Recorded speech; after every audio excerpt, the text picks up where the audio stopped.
Hello बच्चों, let's see this question. It said that a rod of weight W is supported by two parallel knife edges A and B and is in equilibrium in a horizontal position. The knives are at a distance small d from each other. The center of mass of the rod is at a distance small x from A.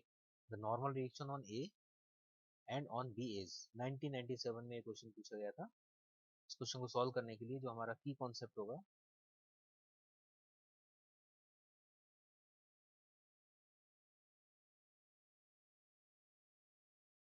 उसको समझने के लिए पहले हम यहाँ पर ये step से एक रॉड बना लेते हैं और दो नाइफ यहाँ पर एजेस पर बना लेते हैं. ये नाइफ हो गया ए, ये नाइफ हो गया बी. यहाँ पर नॉर्मल रिएक्शन होगा एन ए और बी पर नॉर्मल रिएक्शन होगा एन बी. ए से एक्स डिस्टेंस पर हमें वेट लेना है, तो यहाँ पर वेट हो गया डब्ल्यू और टोटल जो सेपरेशन है N A N N B वो है स्मॉल डी. मतलब ये जो डिस्टेंस है ये हो गया डी माइनस एक्स. अब क्योंकि यहाँ पर सब कुछ इक्विलिब्रियम में क्वेश्चन में गिवन है इन इक्विलिब्रियम, तो इसका मतलब नेट टॉर्क यहाँ पर जीरो होगा, नेट फोर्स भी जीरो होगा. तो first of all linear equilibrium का हम केस लेके चलते हैं. According to linear equilibrium upward total upward force equal to total downward force, ये हो गया इक्वेशन नंबर 1. नेक्स्ट यहाँ पर रोटेशनल इक्विलिब्रियम है, तो किसी भी एक एक्सिस के अबाउट हम देखेंगे रोटेशनल इक्विलिब्रियम. तो यहाँ से मैं ए पॉइंट के अबाउट देख लेता हूँ. टेकिंग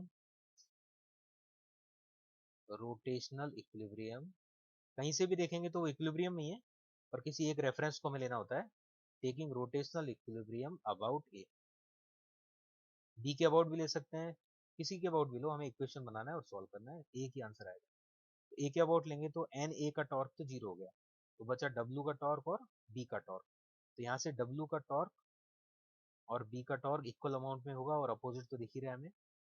यहाँ पर डब्ल्यू इसको रोटेट करेगा इस डायरेक्शन में, मतलब क्लॉकवाइज डायरेक्शन में, और बी एन भी रोटेट करेगा एंटी क्लॉकवाइज डायरेक्शन. तो दोनों के टॉर्क अपोजिट है.